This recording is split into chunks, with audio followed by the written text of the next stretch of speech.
Bienvenidas y bienvenidos a su programa, ya lo dijo la Corte, en el cual analizamos los fallos emblemáticos, las sentencias más relevantes del Tribunal Constitucional de México. En esta ocasión vamos a platicar con nuestros invitados de la sentencia mediante la cual se resuelve la acción de inconstitucionalidad 148 diagonal 2017. Se trata de un importantísimo fallo de la Suprema Corte alrededor de uno de los temas quizá más sensibles, más debatidos, más debatibles también, ciertamente, que es el derecho a la libre decisión de las mujeres, de las personas gestantes en materia de embarazo, la interrupción legal del embarazo, el derecho a decidir, en fin, los derechos sexuales y reproductivos. Ya nos lo platicarán con mucho detalle nuestros invitados y para tal efecto le doy la bienvenida al programa a Roberto Negrete. Roberto, bienvenido.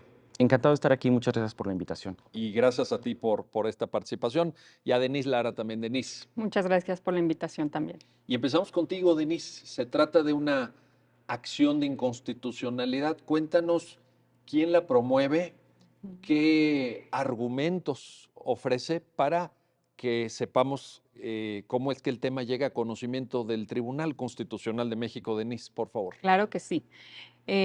Bueno, estamos estudiando la acción de inconstitucionalidad 148-2017. En este tipo de asuntos no hay un caso concreto, hay un control abstracto, ¿no?, de las leyes, y quien acude aquí es la PGR, ¿no?, lo que antes era la Procuraduría General de la República, y vierte estos conceptos de invalidez. Es muy puntual en señalar que el artículo 195 y 196 del Código Penal de Coahuila, de Zaragoza, son inconstitucionales.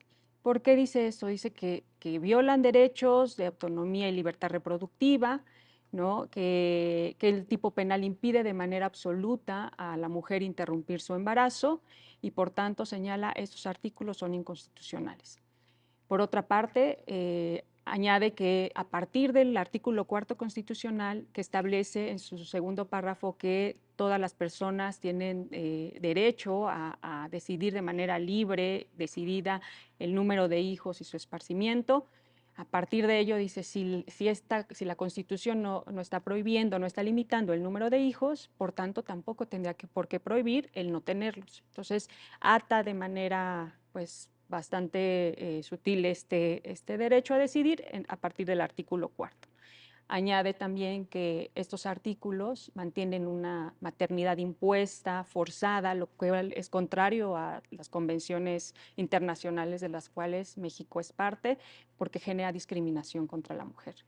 También señala que la vía penal, la vía punitiva, no es la idónea porque no solo no protege el bien jurídicamente protegido, constitucionalmente protegido, sino que además confirma esta discriminación, lo cual pues genera una discriminación generalizada contra la mujer en este aspecto.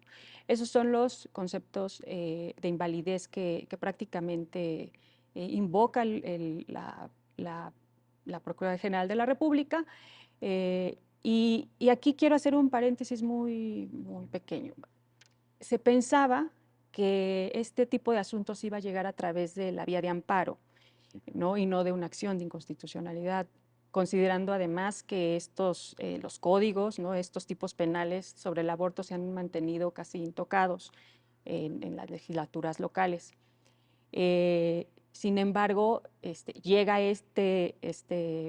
pues esta impugnación a partir de la publicación de este Código Penal de Coahuila, que se da en octubre de 2017, y esto abre la posibilidad de estudiar todo este régimen de prohibición absoluta del aborto. ¿Cuáles son las ventajas de que llegue por esta vía? Pues sin duda los efectos generales que tiene una sentencia de acción de inconstitucionalidad frente a una de amparo, que son efectos entre partes.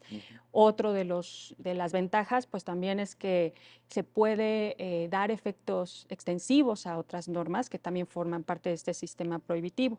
Entonces, pues sí, la verdad es que fue una oportunidad excelente, ¿no?, que llegara esta acción por esta vía. Sin duda, sin duda. Gracias, Denise, por esta introducción. Y ahora voy contigo, Roberto. Es un vaya, invitamos siempre, lo hacemos en el programa, a que las personas que nos están viendo vayan al documento, porque la lectura del documento es algo muy enriquecedor, más allá de los comentarios y los análisis que ustedes nos ayudan siempre a formular. Y en este caso creo que es especialmente importante hacer esa recomendación, porque es un trabajo impresionante. Ustedes, y aquí en la participación que tuvieron en la redacción del proyecto, se nota enseguida, pues están muy familiarizados con el derecho comparado, con la historia incluso de los temas que aquí se debaten. Roberto, te pregunto de inicio, ¿es este el equivalente a Roe versus Wade de la Corte Suprema de Estados Unidos? ¿Es esta la gran sentencia de nuestro Tribunal Constitucional en materia de aborto? Gracias por la pregunta. La resolución del Tribunal Pleno sin duda constituye un hito histórico, un cambio de paradigma y un parteaguas. Uno de los presupuestos y que fue parte de la discusión en el Tribunal Pleno fue la emisión de una sentencia mexicana. Esto, más allá de que pueda parecer una obviedad, lo que trata de comunicar es que tengamos una sentencia robusta, pero anclada en nuestro propio texto constitucional, en la realidad mexicana y en la labor de interpretación de derechos humanos que desarrolló la Suprema Corte, que ha desarrollado la Suprema Corte durante los últimos 20 años, al menos.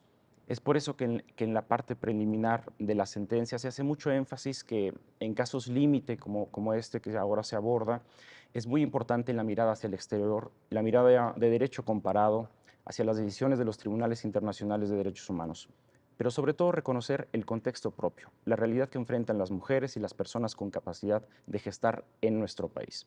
Mirar nuestro texto constitucional y los principios rectores del Estado mexicano, laicidad, pluralidad, la vocación social del texto constitucional, la integración democrática de la sociedad y, por supuesto, el importante paradigma de los derechos fundamentales.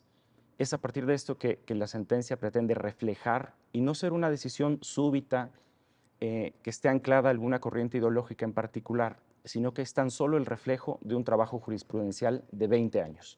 Bueno, pues importantísimo, importantísimo. Entonces reitero que probablemente estemos frente al equivalente a Roe versus Wade en una lectura mexicana contextualizada. Ahorita vamos a platicar más adelante porque incluso una parte muy significativa de la sentencia, diría yo incluso hasta cierto grado novedosa, es que se citan a estadísticas, Es correcto. estadísticas, estadísticas de exclusión social, de pobreza, estadísticas de violencia hacia las mujeres también, con unos datos, bueno, ya ustedes nos lo comentarán, a mí me impresiona, Muy ya lo impresionante. vamos a platicar. Denise, quizá una llave de entrada a la sentencia, a la decisión que la Corte toma, sea el concepto de autonomía reproductiva.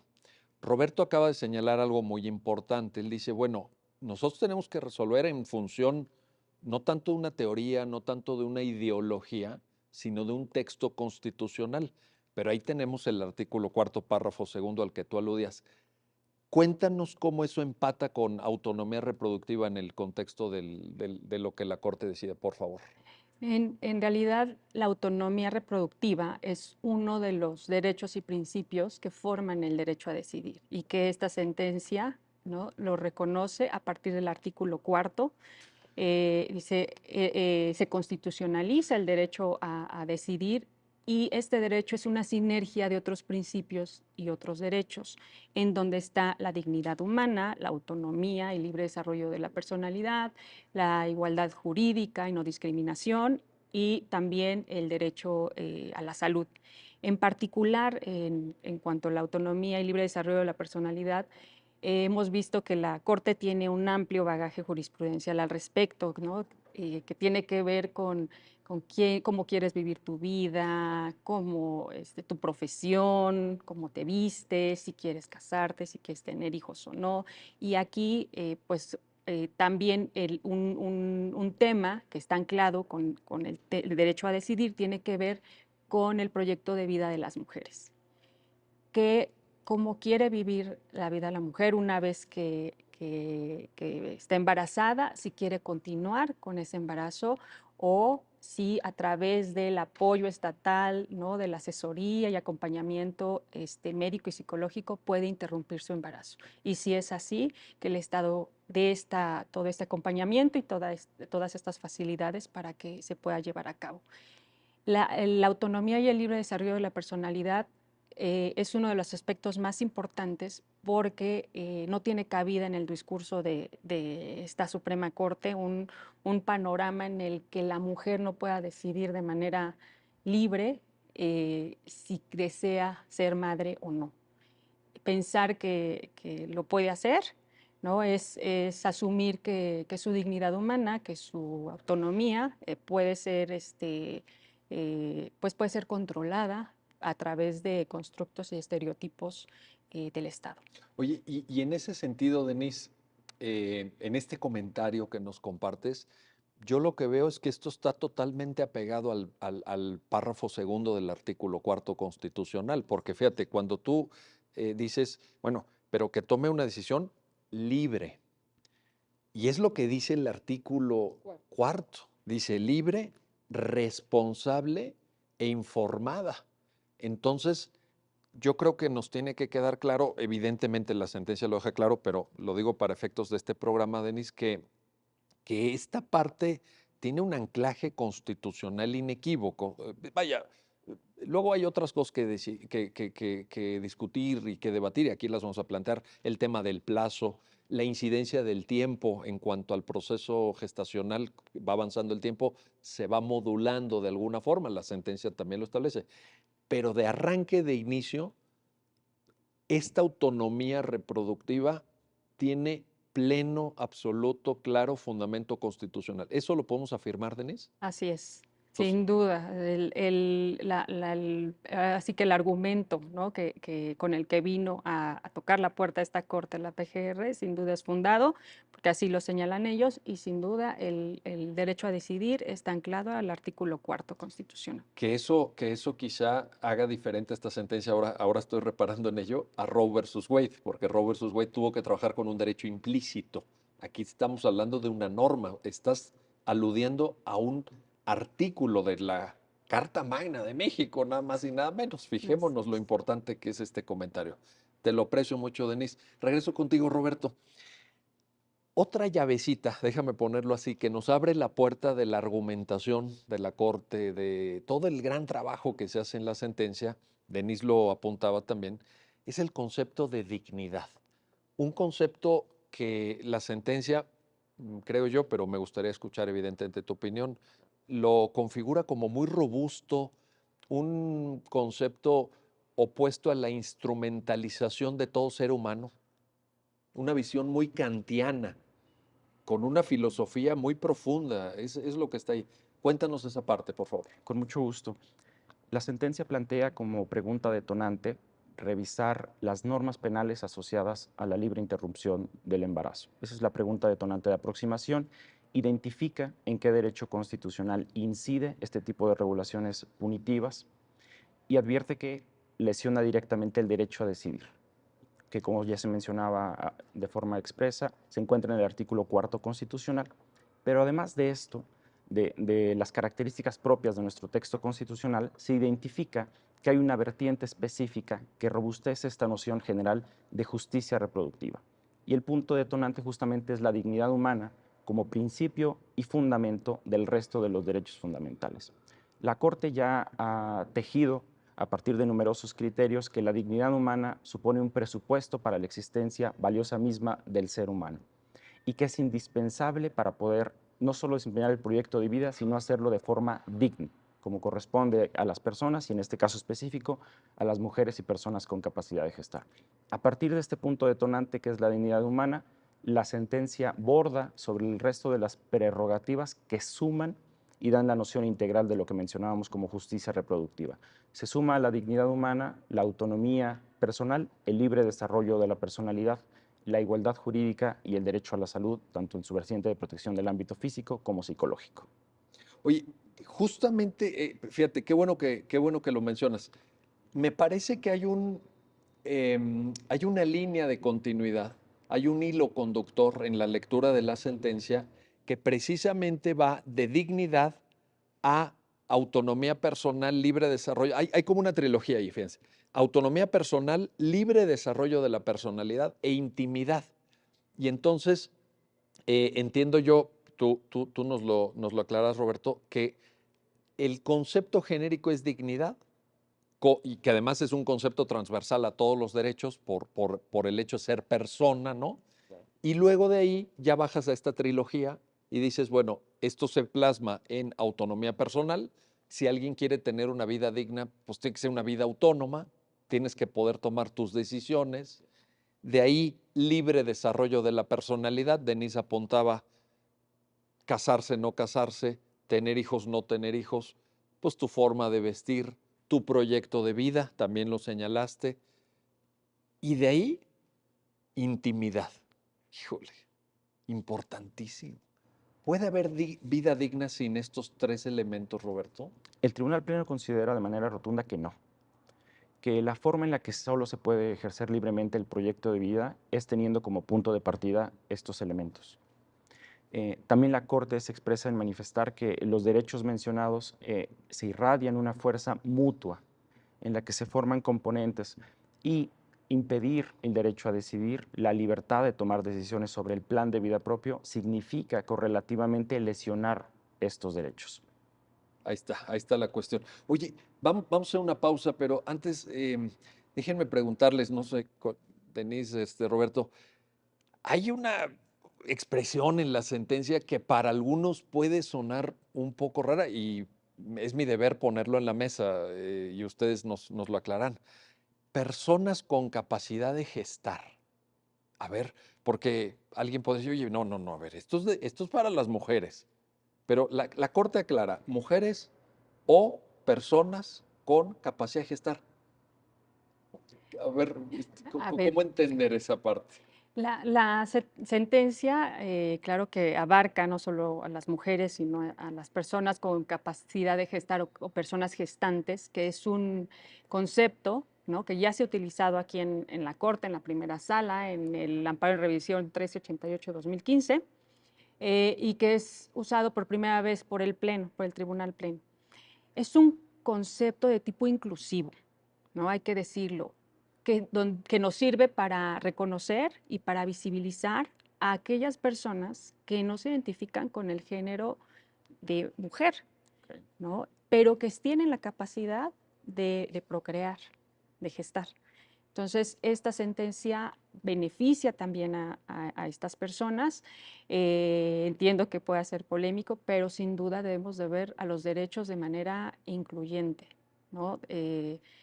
Un ejemplo, una persona, un hombre transgénero, una persona no binaria, puede gestar y podría estar inmiscuido, ¿no?, en uno de estos asuntos, estar embarazado y no querer transitar por este proceso de embarazo y decidir interrumpir su embarazo. Entonces me parece que es muy válido y que además es un derecho y debe de ser incluido también. Quien diga que es incorrecto que la Corte use esta terminología está argumentando en contra de la igualdad, en contra de la inclusión. ¿Es así, Denis? Pues podremos decir que sí, justo una idea y que se plasma a lo largo de este proyecto es pues la igualdad de género, ¿no? Y por género no debemos entender que se refiere solo a las mujeres. El género es muy abierto y sin duda pensar lo contrario sería pensar que solamente, pues así que solamente podría beneficiar a un grupo de personas muy específico, lo cual no es el objeto de esta sentencia ni del tribunal. Te lo pregunto porque obviamente todos sabemos que esta sentencia es el resultado, Roberto lo dijo muy claramente, es el resultado de años de reflexión judicial, incluso aquí mismo en esta corte, 20 años fue el número que diste, Sí, al Roberto. menos. También es producto de una lucha social y parecería un tanto paradójico, por eso lo planteo, Denis, Roberto, Claro. porque parecería paradójico que en un tema en el que se ha luchado tanto, que ha costado tanto llegar hasta pronunciamientos como este, de pronto surjan voces, se escuchan, son públicas, vaya, Claro. tampoco estamos descubriendo el hilo negro, en donde digan no. No, no, no, eso de personas gestantes, eso de personas con capacidad de gestar, no, no, desde los propios movimientos que han abanderado esta causa, movimientos que han hecho un gran sacrificio, que han luchado durante décadas, y cuando llegan estas sentencias que les dan la razón histórica, dicen solo para mujeres, personas gestantes, eso no. Entonces, me llama la atención, ¿no? En el debate público, pero bueno, México es muy plural, es muy abierto, pero hay una razón de que se haya incluido esto, ¿verdad, Roberto? Por supuesto, la sentencia es clave subrayar que se enmarca en un discurso propio de derechos humanos. Aunque el tema y su núcleo es propiamente cómo incide una normativa penal en un derecho humano, el discurso es total, abierto y pretende hablarle a todos y cada uno de los grupos y sectores que componen la sociedad mexicana. Indudablemente, todas las identidades de género quedan cubiertas por las consideraciones por el fallo de nuestra Corte. Por ello, consideramos muy importante, así lo refleja la decisión del Tribunal Pleno, incluir este concepto de textura abierta, inclusivo, que dé lugar y que más allá de distinguir sobre alguna identidad en particular, reconozca que esta normativa penal también puede afectar directamente a esas personas. Ahí está la cuestión. Bueno, vamos a hacer una pausa, no se vayan, regresamos enseguida para continuar en este análisis, en esta conversación sobre pues un tema, ya lo dije, debatible, un tema sensible, pero que está totalmente abordado, muy profundamente analizado en esta sentencia, la que resuelve la acción de inconstitucionalidad 148, diagonal 2017. Regresamos enseguida.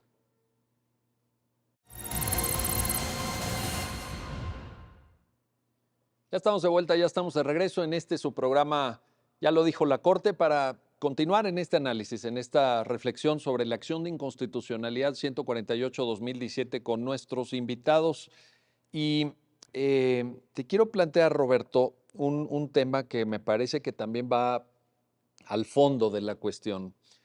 La norma penal del Estado de Coahuila de Zaragoza establecía una sanción para aquellas personas que interrumpieran voluntariamente un embarazo sin distinción de tiempo. Me parece que el tema temporal, digamos, atraviesa la reflexión de la Corte también. Claro. Me parece que hay una dimensión ahí que engarza con el argumento de la Corte, decir, bueno, vamos a ver en qué momento o vamos a ver esta prohibición penal de Coahuila que no abre ni una ventana de tiempo, ¿no?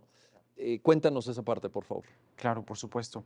El Tribunal Pleno identifica que la norma penal sanciona de forma absoluta la interrupción voluntaria del embarazo, la que se practica la mujer directamente, autoprocurado, o aquella en la que participa un tercero con el consentimiento de ella o de la persona con capacidad de gestar. Identifica que justamente el vicio está ahí, en no permitir la manifestación del derecho a decidir. ¿Qué quiere decir? Que no hay un espacio de tiempo, ninguno, en el que la mujer o la persona gestante se pueda plantear y pueda acudir a las autoridades a la práctica del procedimiento sanitario correspondiente, no existe. El tipo penal anula por completo esta posibilidad sin realizar el reconocimiento del derecho constitucional, el derecho a decidir. Y la Corte en ese sentido lo que dice es, bueno, el legislador debe tomar en cuenta que debe haber alguna ventana de tiempo. Exactamente. Esto es a partir de delimitar los bordes internos y externos del derecho a decidir. La sentencia es de tal amplitud y tan robusta que delimita tanto el núcleo como la forma en que el derecho a decidir interactúa con el resto de las prerrogativas y la forma en que se va a ir armonizando con el resto del sistema jurídico, de las figuras del sistema jurídico. Entonces, caracteriza a partir de ciertos elementos, de 7 precisamente, el derecho a decidir. Vamos a repasarlos brevemente, si me lo permites. Claro. El primero de ellos, colocar a la educación sexual como el pilar de la política pública. El segundo, el acceso a mecanismos de control natal y asesoría en planificación familiar. El tercero, reconocer que la titularidad del derecho a decidir es únicamente de la mujer y de las personas con capacidad de gestar. El cuarto, la posibilidad de que la mujer y las personas con capacidad de gestar reciban asesoría, si ellas lo quieren, por supuesto, solo con su consentimiento, asesoría por parte del Estado. Y el reconocimiento de esta parte es fundamental de que el derecho a decidir puede tener una manifestación tanto en la vertiente de interrupción como en la vertiente de decidir continuar con el proceso de gestación. Y en este punto la acotación de que ambas manifestaciones del derecho a decidir desencadenan acciones positivas del Estado en favor de la tutela y protección de este derecho. Y finalmente, la caracterización de que el derecho a decidir puede ejercerse en un breve plazo. Es un concepto complejo e indeterminado, pero que con las consideraciones del Tribunal Pleno se nutre y podríamos comunicar con claridad a qué se refiere con breve plazo. Breve plazo hablamos de un momento en el tiempo en el cual razonablemente la mujer o la persona con capacidad de gestar pueda tomar una decisión, pueda acudir con las autoridades correspondientes para la práctica del procedimiento sanitario, este procedimiento sea 100% seguro para su salud y finalmente en el engarzamiento y el estudio de ponderación y de integración con el bien constitucional de la vida gestación, reconoce que en esta primera fase del proceso de gestación existe un desarrollo incipiente de la posibilidad de vida. Entre la semana 11 y la 12, la ciencia médica nos comunica con claridad que se da la transición de la fase embrionaria a la fase fetal y también se advierte que hay un desarrollo apenas mínimo del sistema nervioso central. En ese tenor, ¿el legislador podría tener un espacio para fijar ese límite en torno a esas semanas? Porque la Corte no lo fija de manera estricta en la sentencia. Claro. En este caso, el Tribunal Pleno acude esencialmente al referente más importante que al día de hoy, antes de esta sentencia, había dictado en materia de interrupción legal del embarazo. Es el caso de las acciones 146 y 147, resueltas en 2010 por el Tribunal Pleno, donde se revisó el régimen de interrupción legal del embarazo en el entonces Distrito Federal, hoy Ciudad de México, y ahí se valoró pertinente, idóneo y respetuoso de derechos humanos el plazo de 12 semanas. Y en las consideraciones de esta sentencia también se toman como punto de referencia los cambios legislativos que han ocurrido en otras entidades. Al momento del dictado de cuando el Tribunal Pleno se pronuncia, septiembre del año pasado, también considerábamos Oaxaca e Hidalgo, pero sin duda, justo como lo mencionas, hay un reconocimiento de la potestad legislativa de determinar sobre el breve plazo. Y la referencia estaría en torno a esas 12 semanas. A lo Exactamente. mejor una más o dos más, una menos o dos menos, pero en ese radar, digamos, ¿no? Claro. Como recientemente ocurrió en el estado de Sinaloa, donde se determina en 13 semanas. Ahí está. Oye, y en ese sentido, regreso contigo, Denise, te planteo, estos 7 pilares, estos 7 elementos que Roberto nos acaba de referir del derecho a decidir, evidentemente inciden en alguna medida en temas de política pública. Y esto ha sido objeto de debate en la doctrina constitucional contemporánea. ¿Debe un tribunal constitucional meterse en la política pública? La política pública es un área reservada para la administración. ¿Cómo se genera un diálogo desde un tribunal constitucional hacia órganos ejecutivos para tal efecto? ¿Qué podremos ahí señalar? En realidad lo que se hace en esta sentencia, digo, el Tribunal Pleno es muy respetuoso de este diálogo, es dar pautas mínimas, ¿no? No se le dice a los otros poderes, tienes que hacer esto de tal forma en determinado tiempo, pero sí comunica, y creo que es una obligación del Tribunal Pleno, comunicar a las personas a las que va dirigida esta sentencia cómo se construye este derecho a decidir y qué implicaciones tiene. En realidad las tendríamos que ver más como implicaciones, como pautas mínimas, ¿no? Y este acompañamiento, a lo mejor hasta es obvio, pero creo que el derecho a decidir y lo que está en juego no es para menos ponerlo. Acompañamiento médico, psicológico, no indica en específico cómo se tiene que llevar a cabo, ¿no? Al Ejecutivo, simplemente es mínimas cuestiones que se tienen que tomar en cuenta y que creo que es muy válido en una sentencia con un tema que impacta de manera muy sensible en la vida de las mujeres y de las personas con capacidad de gestar. Ahora, a partir de esta comprensión que acabas de ilustrar con mucha claridad, Denise, ¿podríamos afirmar entonces que el análisis de la Corte no se limita como en muchos otros casos además, y aquí y en otros países, a declarar la invalidez de la norma impugnada en un sentido, digamos, déjame ponerlo así, negativo, de que no puede el legislador sancionar desde el minuto cero la interrupción legal del embarazo, sino también hay una dimensión, adviertes, Denise, hay una dimensión positiva por parte de la Corte en el sentido de decir, sí, pero esto a su vez supone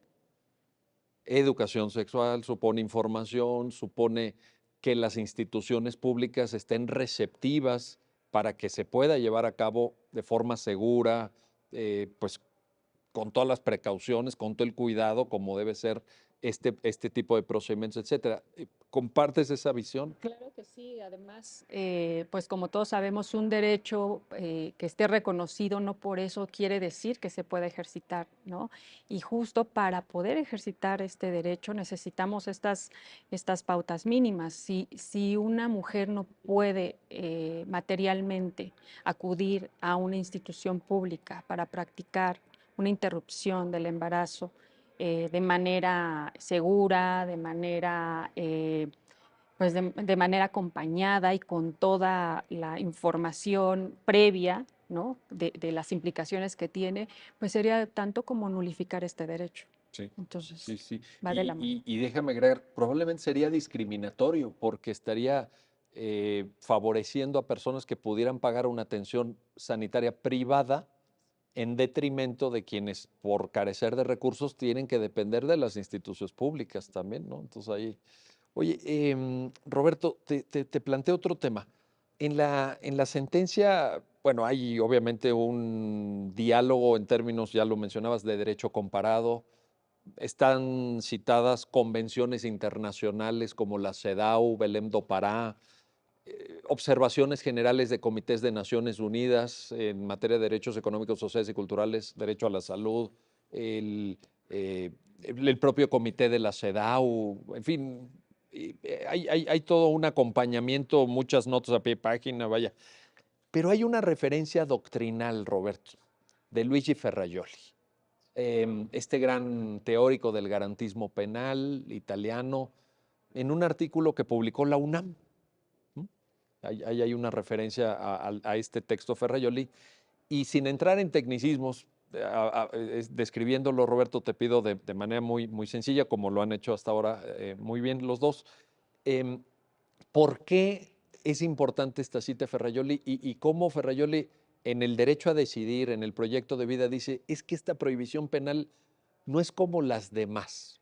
Aquí hay cierta especificidad. Cuéntanos. Claro, muchas gracias por la pregunta. El Tribunal Pleno en la sentencia, con una preocupación y también con una importante dedicación, se ocupa de citar al menos los últimos 50 años, tanto de doctrina, textos académicos, jurisprudencia internacional y decisiones propias del ámbito jurídico comparado. Esto es una preocupación constante a lo largo de toda la sentencia. Así es que se construyen distintos pilares de la decisión que se eh, comunican, que tienen vasos comunicantes. Hablábamos de la parte constitucional orgánica, los principios del Estado mexicano que tienen una influencia en la decisión, el discurso de derechos fundamentales, las técnicas de interpretación para analizar el caso, la cita de datos duros. Y finalmente es muy importante para el caso de advertir la figura punitiva, citar las más modernas corrientes del derecho penal. ¿Y qué nos dicen estas? Por una parte tendríamos dos que se imprimen una fuerza mutua, el derecho penal de mínima intervención y cuestionar la legitimidad del derecho penal partiendo de la base de que es el último recurso y el más agresivo del que el Estado dispone para inhibir que tenga lugar una conducta. Textos como el que se menciona del profesor Luigi Ferrajoli resultan fundamentales porque nos hacen cuestionarnos la legitimidad de un derecho penal que tiene sus repercusiones más graves y que en número afectan en mayor medida a los sectores sociales más desprotegidos, históricamente violentados por el Estado o por su propia realidad. Así, también la sentencia establece un hilo conductor entre la información directa sobre marginación, precariedad, rezago social, educativo, rezago económico y la vertiente de a quién afecta directamente este tipo de disposiciones penales. También un rasgo muy interesante y que invita a la reflexión, la sentencia, además en sí mismo de ser una decisión fundamental, definitiva, plantea el diálogo con todos los sectores sociales nos dice, el derecho penal, el tema del aborto, la interrupción voluntaria, a diferencia de cualquier otra conducta así considerada en los códigos penales, supone para el actor, supone para la mujer o persona con capacidad de gestar, por definición, lesionarse a sí mismo. Esto es una consideración fundamental que debe invitar a la reflexión sobre las implicaciones nocivas, porque ese es el objetivo esencial de la sentencia, desterrar el derecho penal de la interrupción voluntaria del embarazo. Podrá estarse de acuerdo o no moralmente, conforme a las convicciones personales, morales, religiosas o éticas, podrá estarse de acuerdo o no con la interrupción voluntaria del embarazo, pero la sentencia invita y comunica la reflexión de convengamos en los efectos nocivos del derecho penal y platiquemos sobre nuevas formas de protección tanto a la mujer como al bien constitucional de la vida en gestación. Oye, y esa, digamos, consideración moral que cada individuo puede tener, evidentemente hay una libertad de conciencia en el artículo 24, etcétera, pero también empata, Roberto, te pregunto, con el carácter laico del Estado mexicano al cual alude la propia sentencia, ¿no? Es decir, mire, usted puede tener cierta ideología, puede concebir esto a veces como un pecado, a veces como algo inmoral, sí, pero México es un estado laico, ¿no? También lo verías como como una consecuencia argumentativa. Sin duda alguna. La sentencia también expone que la laicidad, así expuesta en esos términos, se influye positivamente en la autonomía. Por una parte, la laicidad implica que el Estado mexicano no puede adoptar alguna iglesia oficial, no puede adoptar una corriente ideológica que se identifique con algún tipo de credo, alguna convicción ética en particular o moral, perdón. Pero sí reconoce que todas estas, cualquiera que sea su connotación o sus principios, tienen cabida en el Estado mexicano. Y esa, si me lo permiten decirlo de esa manera, podría ser otra virtud de la sentencia, porque dentro de sus consideraciones y en las consecuencias que plantea, brinda cobertura a cualquier convicción moral, religiosa o ética. Lo único que evita es imponer cómo se percibe las convicciones de un grupo o de una persona, imponer esa visión a través del derecho penal al otro sector social. Y eso nos lleva, por cierto, antes de ir a otra pausa, eso nos lleva al principio de la propia sentencia, porque es nada más y nada menos que el reconocimiento del principio de dignidad. Lo que acabas de decir es el principio de dignidad. Mire, no me imponga a mí lo que usted piense. Yo respeto lo que usted piensa, pero no me lo imponga. Claro. Oye, y en torno a esto, te pregunto, Denise, hay una parte también en la sentencia citando a Ferrayoli donde dicen, el problema del tipo penal de aborto es que de todas formas las personas que están enfrentando un embarazo no deseado o que por alguna razón deciden interrumpirlo, lo van a buscar de todas formas. Es decir, podemos contemplar tipos penales que de antemano sabemos, históricamente sabemos, sociológicamente sabemos, que no van a ser efectivos, que la prohibición penal no detiene, sino que al contrario, clandestiniza, eh, mm, le pone mil obstáculos a las personas más vulnerables, a las personas más pobres. Ahí también hay una reflexión de Ferrayoli interesante, Denise, cuéntanos. Sin duda, en la sentencia, al hacer el Pleno argumenta que es válido, ¿no? Que proteger al producto de la concepción es válido hacerlo, sin embargo, que la vía punible no es la idónea, ¿no? ¿Y por qué no es la idónea? Porque se utiliza el aparato del Estado, ¿no? Para sancionar este tipo de actos y porque sin duda no se ha mostrado que no protege ni a las mujeres ni a la vida en gestación, sino provoca que haya un mayor impacto en las mujeres con menos capacidad económica, educativa, y de ahí nos lleva justo a estos datos de la sentencia, ¿no? Y por eso la importancia de incluirlos. Claro que no ayudan este tipo de normas penales, agudiza aún más el rezago económico, la precariedad, agudiza la brecha incluso de la mujer que vive en zonas muy lejanas, que pertenece a grupos en situación de vulnerabilidad como los grupos indígenas. Entonces, sí, la sentencia es muy puntual en decir esta norma no solo es violatoria de los derechos de la mujer, sino que también no puede cumplir con el objeto para el cual supuestamente está hecha, ¿no? Que uno de los, hay tres apartados por los cuales el legislador local impone esta norma, que es por cuestión moral, contrario a la moral.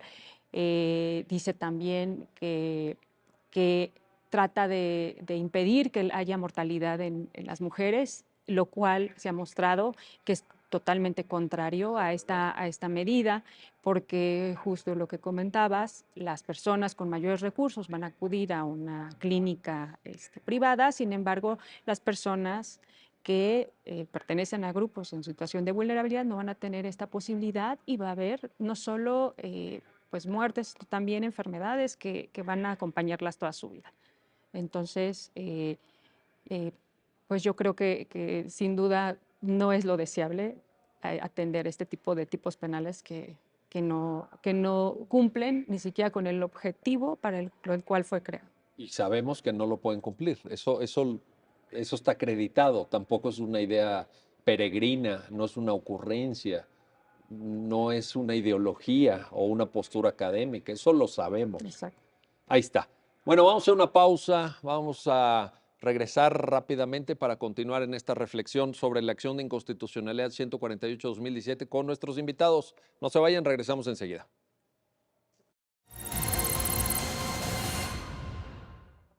Ya estamos de vuelta, ya estamos de regreso para seguir, para continuar en esta reflexión sobre la acción de inconstitucionalidad 148, diagonal 2017, este tema debatible, este tema sensible, importante de la interrupción legal del embarazo. Denise, hay una parte en la sentencia que me parece muy original, constructiva, no necesariamente frecuente en la práctica de tribunales constitucionales, que consiste en citar estadísticas.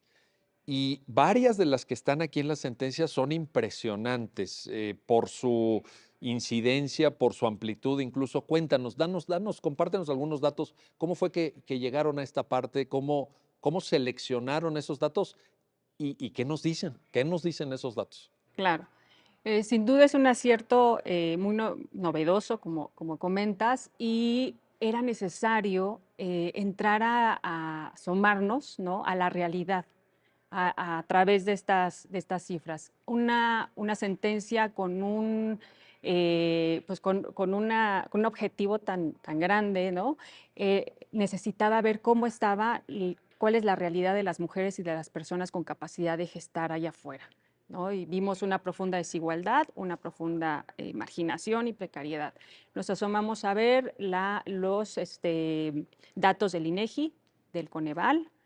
Vimos que de 2018 a 2020 la cifra de pobreza aumentó 2 puntos porcentuales, es decir, de 50 millones de pobres que teníamos en 2018 pasó a 55 millones de pobres. Oye, déjame entender esto. ¿Vamos para atrás, Denise? Yo, claro No, que sí. el dato que nos estás El dato dando sí, es un sí. dato oficial. Es un dato oficial, es un dato del INEGI. Incluso cuando se empezó con el proyecto, solamente se habían publicado las cifras de 2018. Teníamos 50 millones de pobres, las cifras de 2018.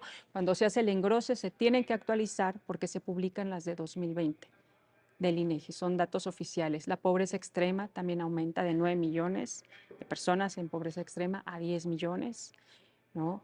El tema también de salud impacta mucho. Aproximadamente 70 millones de personas no tienen derecho a acceso a la seguridad social. A ver, mira, 70 millones de Así personas. es. Oye, es un dato muy impresionante, Denise. 70 millones 70 de millones de personas. personas no tienen acceso a seguridad social. Y esto se viene arrastrando desde 2018 y parece que es una tendencia que así va a seguir. Los otros datos que también son desgarradores es con respecto a la violencia de género.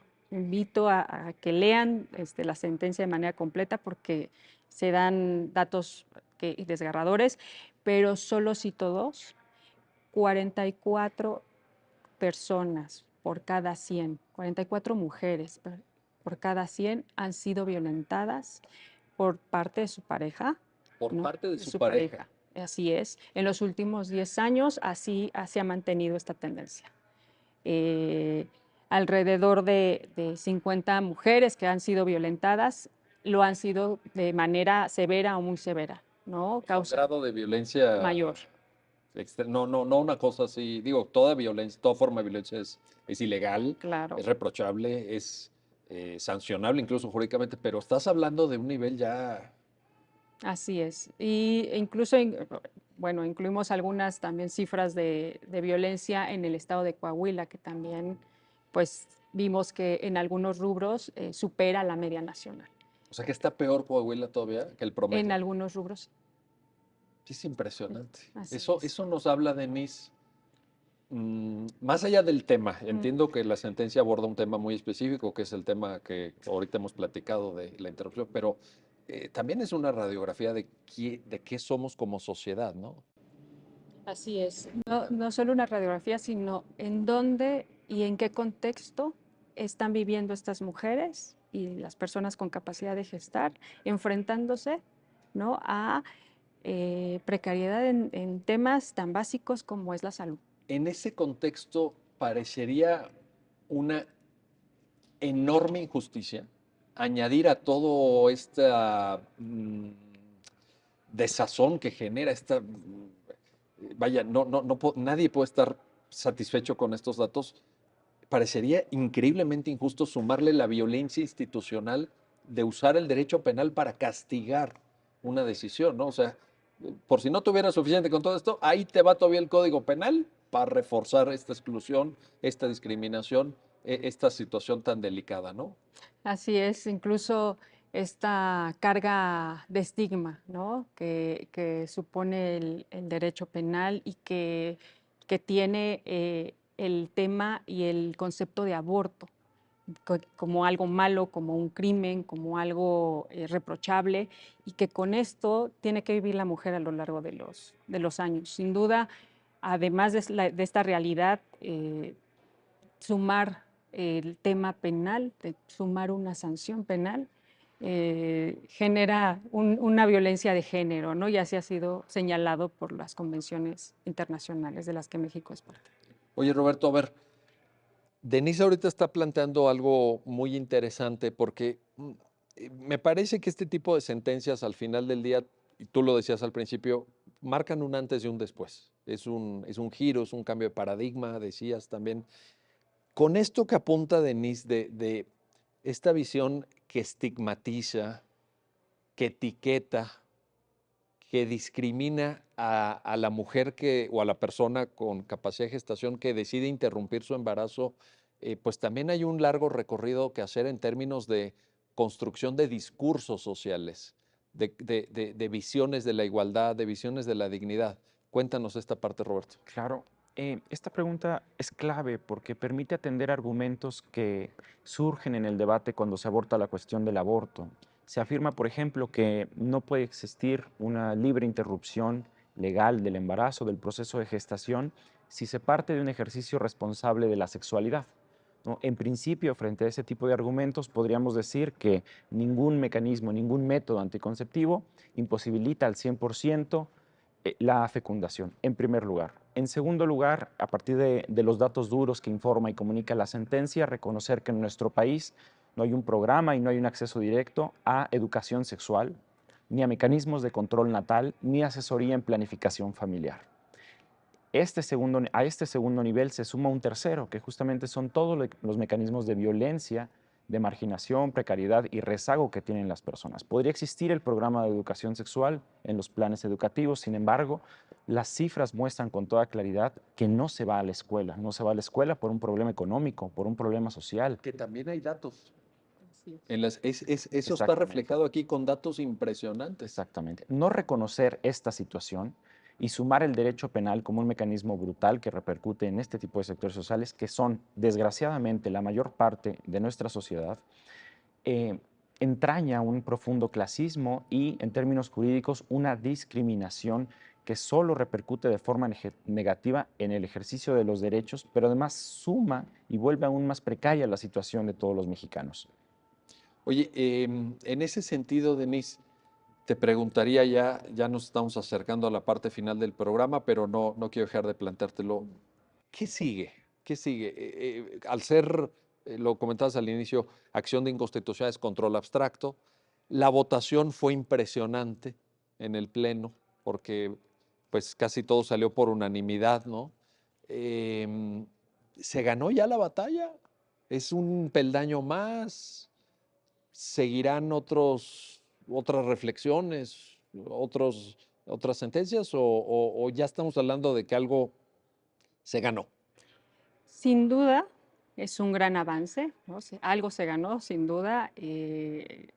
La votación por mayoría calificativa, creo que es un gran avance, pero estas batallas no están ganadas. No están ganadas y debemos asomarnos también a nuestros vecinos del norte, ¿no? Cuando creemos durante tantos años 50 años Sí. Roe aproximadamente. versus Wade desde el 73. Entonces, creo que no podemos hablar de batallas ganadas. Creo que el Tribunal Pleno tiene que seguir en esta dinámica, juzgando con perspectiva de género, dando a lo mejor mayor amplitud o mayor detalle a este derecho, pero sin duda no podemos hablar de una batalla totalmente ganada. Es un gran acierto, fue una virtud que se haya votado así, pero creo que todavía tenemos mucho por hacer y sin duda, fuera del Tribunal Constitucional hay demasiado por hacer, ya se platicó aquí, crear políticas públicas, hacer realidad este derecho para las mujeres y para las personas con capacidad de gestar, que no sea un derecho que se quede en una ley o en una sentencia y que se pueda ejercitar de manera libre, de manera segura, de manera pues, discreta también, ¿no? Para proteger la intimidad. Para proteger la intimidad de la mujer. Oye, para ese efecto, Roberto, para toda esta ruta que ahorita Denise acaba de perfilar, la lectura de la sentencia me parece indispensable, porque al asumir un modelo de argumentación jurídica muy robusto, tú mismo lo apuntabas, en donde la propia Corte dice, sí, hay una parte negativa de anulación de normas, la famosa expresión de Kelsen en el Tribunal Constitucional como legislador negativo, ¿no? Vamos a quitar la norma penal de en medio, pero hay una parte positiva, constructiva de la sentencia. ¿Podría ser una guía de lectura para poder desarrollar la ruta que Denise ahorita esbozaba? Sin duda alguna, la sentencia constituye un hito, un parteaguas. Los 4 pilares que hemos ido comentando, todos sus componentes pretenden hablar también, no solo para el caso concreto, sino tender hilos hacia el futuro. El objetivo también de las consideraciones es que sean la base para los futuros litigios, ¿no?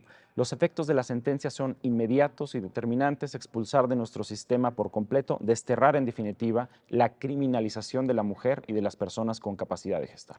Ese es en definitiva. Oye, y un, Sí. un tema técnico ahí, Roberto, digo, a lo mejor muy de técnica jurídica, pero además con efecto retroactivo, ¿verdad? Propio de una acción. Es cierto, cualquier tipo penal en el que se haya usado o en el que se esté utilizando una norma penal de este contenido que criminalice de forma absoluta la interrupción voluntaria libre del embarazo del proceso de gestación es inconstitucional en términos de la sentencia y obliga a todos los operadores jurisdiccionales del país a respetar estas consideraciones, a sujetarse a ellas. A ver, si una persona con capacidad de gestar o una mujer están presas por este tipo de delitos en Guanajuato, en Querétaro, en Michoacán, en Quintana Roo, ¿este criterio se les aplica? Esta sentencia repercute directamente en todos los procesos penales del país, ¿Se puede invocar?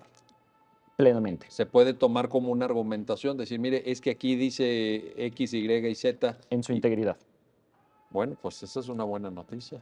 Yo espero, Roberto, que abogadas, abogados, ONGs, activistas sociales, quienes han abanderado estas causas durante décadas, ustedes mismos lo decían, te estén escuchando, te pongan mucha atención, pero sobre todo que la lean, sobre todo que la lean, porque aquí hay muchas horas de trabajo, aquí hay un gran esfuerzo y estamos frente a un hito, es cierto. Pues enhorabuena por ello, enhorabuena. Enhorabuena a la sociedad mexicana. Y a México que hace que estos casos lleguen a la Corte. Si no hubiera llegado el caso tampoco, bueno, pues ahí está. Roberto Negrete, Denise Lara, gracias. Gracias a los dos. Gracias. Y gracias a usted que hace posible este programa, ya lo dijo la Corte, en el cual analizamos los fallos emblemáticos, las sentencias más relevantes del Tribunal Constitucional de México. Hasta pronto.